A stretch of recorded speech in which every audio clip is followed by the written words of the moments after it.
ito po ang binibenta natin sa ngayon ay puro townhouses. Yung tinatawag nating Zen type, no? Zen, Z-E-N.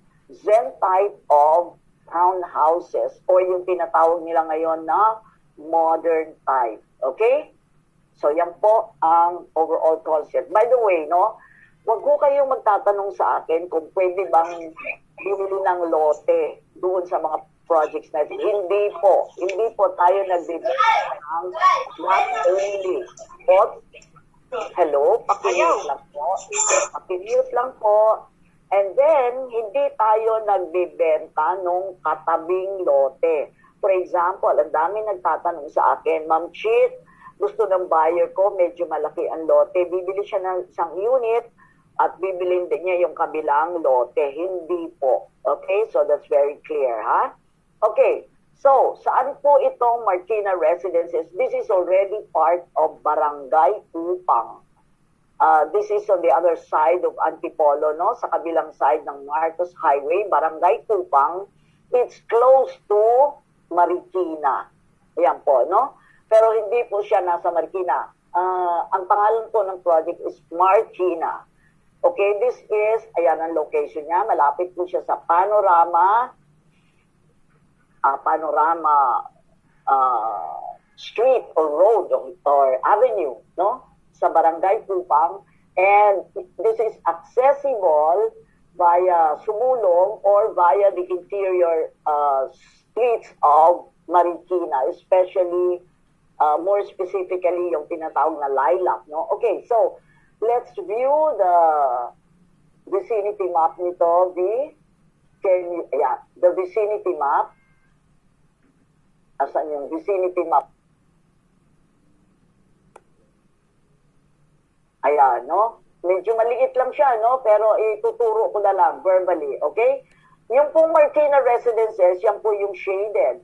Now, paano ka pupunta doon?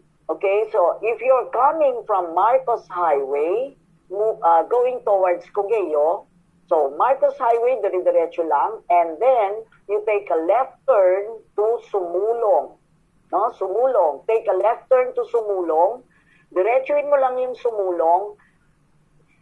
Very short lang naman. Madadaanan mo yung Hillside Commercial Center to your right. And then, you turn right doon sa tinatawag na Sullivan Street. No? Sullivan Street.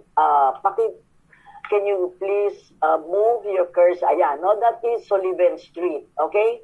Now, if you're coming naman from the other side of Sumulong, meaning yung Sumulong side na going towards Cubao na, no? If you're in Marikina, you can take also that Sumulong highway na yon, and then you turn left naman to Sullivan.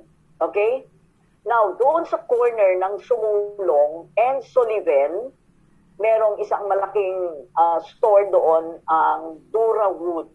Okay, Durawood. Durawood is a large construction materials store at the corner of Sullivan and Sumulong.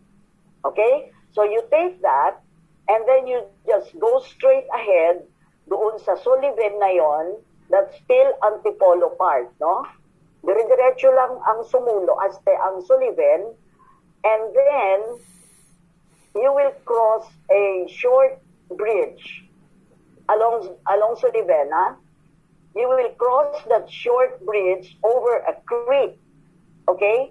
Pag-cross mo ng bridge na yon, ang pangalan ng street ay nagbabago from Sullivan, nagiging Lilac. Okay? Ito na po yun, no? Lilac Street, after the bridge, no? That signals na yung part na yon is Marikina already. So, along Lilac ka na ngayon, coming from Sullivan, same street, and then you make a right turn to Panorama. Ito po yan, ano? Where is the, can you show that V? That sa cursor mo, V, ayan, no? We follow the cursor of V, no? Ayan, no? Dire-diretsuhin mo lang yung panorama. Dire-diretso. Coming from Lilac, okay? Dire-diretso ang panorama up to the end. Up to the end of panorama. Doon sa, ayan, yung parang merong intersection dyan, ano? And then you just follow, you go out of what we call Gumamela Street. Okay, Gumamela. Yan po yung Gumamela, no? And then, diretsuhin mo lang yung Gumamela. Ang matutumbukin mo is yung Santan. Yan, no? Yung Santan. Kung masusundan mo, napakadali lang po. Okay, diretso panorama. And then you find your way to Gumamela. And then you make a short right turn to Santan. Alam mo, pag nandun ka na sa kanto ng Gumamela and Santan, don't blink an eye because malalampasan mo yung project natin. Okay? So right after that corner of Gumamela and Santan, you turn right, nandun ka na sa project natin to your left. Okay? Ayan na siya, no? And of course, makikita mo kasi ngayon, we are doing road tracing, no? So wala ka pa makikita doon. Now, ang maganda rito po sa Marquina Residences, no? You have several access points actually. So you're coming either from Marcos Highway or you're coming from Marquina itself. Find your way to Lilac. You can't miss it, lalo na kung kayo ay mga taga Marquina. Everybody knows where Lilac Street is kasi ang dami pong mga restaurants dyan, di ba? Ang daming specialty restaurants. And find your way to itong sinasabi ko, no? Now, there is very significant feature nitong location ng Marquina Residences because while it is located dyan sa lugar na pinag-uusapan natin, along Santan, ano, there is actually an access from the project to out, you can go out to Marcos Highway. Marcos Highway between SM Cherry and SM Masinag. Now, think about it, friends. No, that is a very strong selling point. The fact that you have direct access to Marcos Highway, kanina galing tayo sa Marcos Highway and then we turned left, di ba? To Sumulong. But this time, there is another access point coming from the project itself towards Marcos Highway. Now, if you will recall, sabi ko kanina, the LRT Line 2 is already, there is a station at SM Masinag. So, yung sinasabi natin dito, meron ditong point, no, sabi dyan nakalagay, to Crestview. To Crestview. Crestview is one of 4 subdivisions dyan sa loob na pwedeng daanan mo if you're coming from Marquina Residences. Along Marcos Highway, yung entry point, no? Okay, so, kung ikaw, for example, dito ka nakatira sa Marquina Residences and your place of work is somewhere in Quiapo or Sampaloc or Santa Mesa, etc. Diba? Sakay ka na lang ng LRT 2 all the way to SM Masinag. And then, from SM Masinag, you can walk to that access point na sinasabi ko, which is called Tox Avenue. Tox Avenue, T-O-C-S, between SM Cherry and SM Masinag. Or, kung medyo tinatamad ka, you take a very short ride and voila, andun ka na. Andun ka na sa entry point na yon. Now, if you have a car, of course, mas lalong malaking advantage, no? Pwede kang tumaan na doon sa loob of Crestview, and then you come out to Marquina Residences. Except on Sundays and holidays, no? Medyo sarado yung access point na yon on Sundays and holidays. But anyway, you have the whole 6 days a week to use that entry or exit point. No? So friends, Ano pang masasabi natin dito sa SM, dito sa Marquina residences nito? It's on a high plane. It's on a high level. So definitely, it is flood-free. Alam mo, ang mga tao, meron silang notion na ang Marikina ay easily gets flooded. No? That's true. But it's not the entire Marikina. Ang mabilis lang magbaha sa Marikina ay yung sa may Tumana. No? Sa may Tumana. Kasi yung Tumana, mababa na yon. And of course, alam na natin yung Provident Village, no? Madaling magbaha yon. But other parts of Marikina, hindi po ganun yon. Ano? Okay, so, it is on a high plane. Siguro ang lowest elevation nito from the road is about maybe 2 meters. Meaning from Santan, From Santan. Okay? So you can imagine, yung property is ascending, and then ang maganda doon, pagdating mo doon sa property itself, it is flat. It is flat, no? Now, can you show some pictures of that, B? Yung raw. It's still raw ngayon, ano? Nasa ba yung B? Some pictures of what's going on at Marquina ngayon? Hindi yata ito B, ano? Kasi sementado na to, no? Ito ba B? Yung riprap mo ito. Okay. Ito yung, yeah, okay. Ito po yung road. Itong pinapakita ni V, dito muna tayo V, no? Dito muna tayo V sa inside, no? Dito muna tayo sa loob ng property. Ayan, no? Okay. So friends, ito po yung entry point natin. Ito yung entry point natin. And you will notice, no, ascending yung property. Medyo paakyat na siya yung property, ha? And to your right, makikita nyo po, there is a wall constructed already to segregate the property from the houses doon sa malapit sa property. Di ba may Meralco post dyan, ano?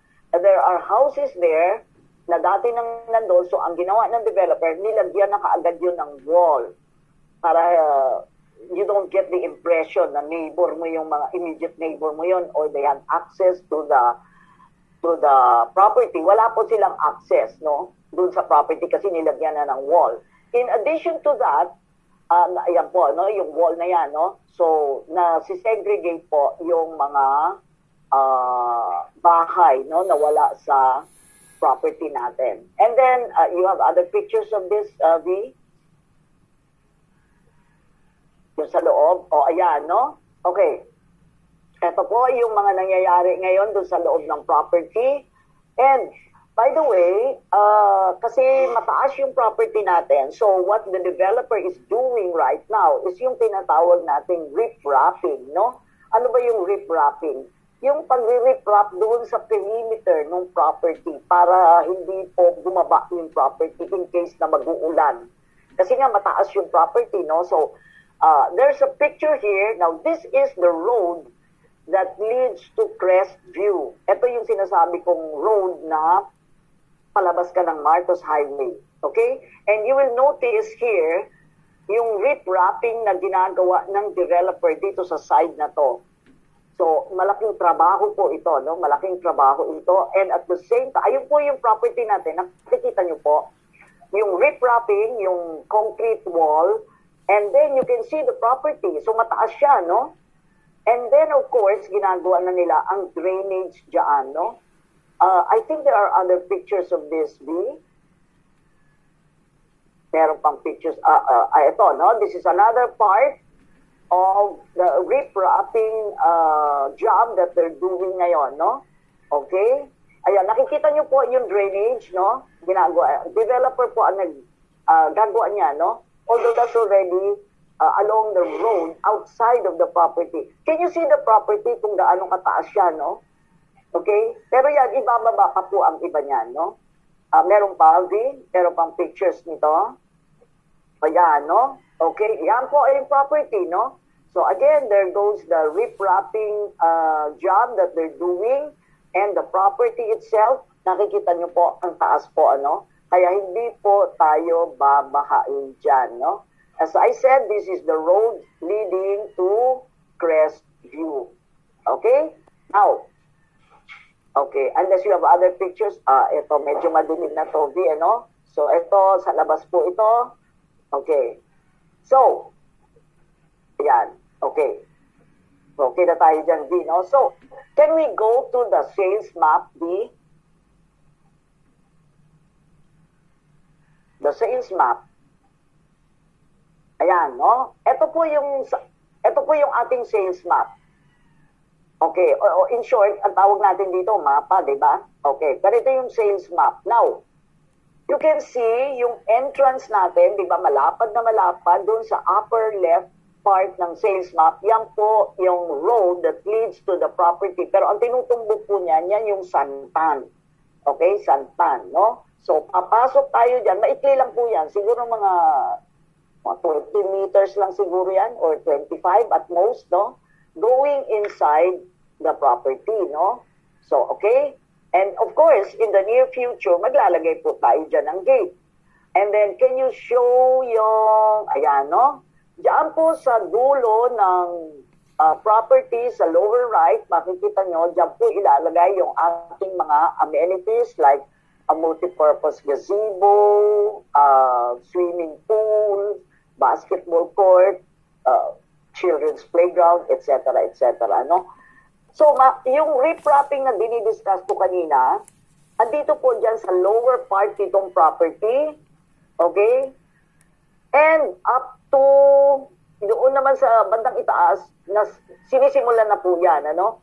So, within the year, ang tapusin na po nila yung riprapping ng buong property so that when the rains come, wala pong danger na bumaba yung lupa doon sa kalsada o kaya doon sa mga bahay, doon sa mga kapitbahay, no? Okay? So that's the reason why they're taking advantage of the dry season para bigyan po ng priority yung trabaho niya ng riprapping. Now, ito po yung sales plan natin, and as you can see, there are several blocks there, no? Ang total number of units po na ibibenta natin dito is a total of 514 units. Okay? At the moment, since we started pre-selling, siguro a little over 100 na po tayo, no? Ibig sabihin nito, ang dami pa natin pwedeng ibenta. Kung mga 400 lang, meron pa po. So, anong binibenta natin ngayon? Well, not all of the blocks are open for sale. Ang una nilang inopen is block 2, which is at the extreme left of the sales plan, no? Meron pang natitirang konting-konti na lang diyan sa block 2. Siguro, baka, halos wala na yatang natira sa block 2, no? Anyway, meron pang konti, no? About, ilan pa kaya? 1, 2, 3, 4, 5, 6, 7, 10, no? 10 units ang natitira sa block 2.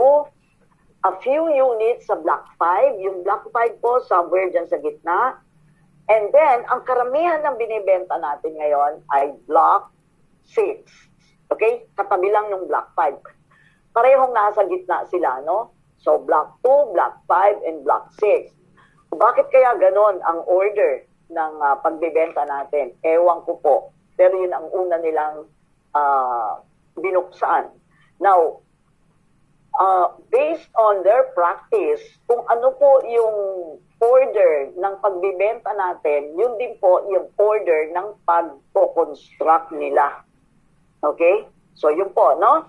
Now, ang binibenta natin dito, as I said, ay Zen type ng bahay. Ano ba yung Zen type? Yan, ano? So, ito po yung tinatawag nating Zen type ng townhouses. Unlike yung traditional, no? Ito yung tinatawag nilang modern type ng townhouses. Ang standard lot area natin is 50 with a frontage of 5 by 10. So, medyo malapad po, ha? Malapad yung townhouse, 50 by 10. And then, yung floor area natin, including carport and service area, ay 78.3. We have 3 bedrooms, 2 toilet and bath. O, ayan po siya, no? So you can see, ang frontage natin is 5. So, ayan po yung ating standard layout. 3 bedrooms, 2 toilet and bath. And ano po ang deliverables nito, no? Finished siya na ito turn over except cabinets. Okay? So wala po siyang cabinets. But of course, there will be room partitions, may tiles, may exterior painting, interior painting, etc., etc., no? Okay, so meaning, it's livable by the time na i-turn over except cabinets. Okay? Now, magkano naman to? Ang standard price natin ay 3,350,000. When I say standard, meaning ito yung lot area na 50 and floor area na 78. But meron ding mga ibang units na medyo mas mahal, yung tinatawag na beginning of a cluster or end of a cluster, which is around 4.1 million. No? But anyway, pag-usapan natin yung standard, 3,350,000. Ang required down payment is only 20% with a reservation of 20,000, and the balance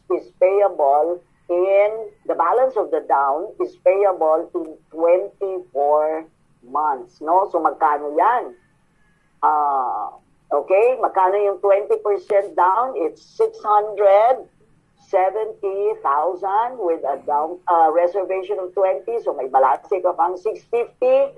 So i-amortize mo yung down mo for a period of 24 months at the rate of 27,000 a month. Okay? And then, yung balance after the down is payable through bank financing. So you either, sa Navina wala, okay, through bank financing, either for, hindi na kinumpute TV ang 5 years kasi medyo mabigat na, no? 10 years or 15 years. Now dito, this is only for purposes of qualifying the buyer, ha? We use 8% per annum interest rate. Although, when the buyer actually applies for a loan and then he gets approved, the rate to be used will be the prevailing rate at the time of approval. Meaning, it could be less than 8%. Okay? But for purposes of qualifying, we use 8% per annum. So magkano more or less ang kanyang monthly amortization? For 10 years, it's 32,000 something.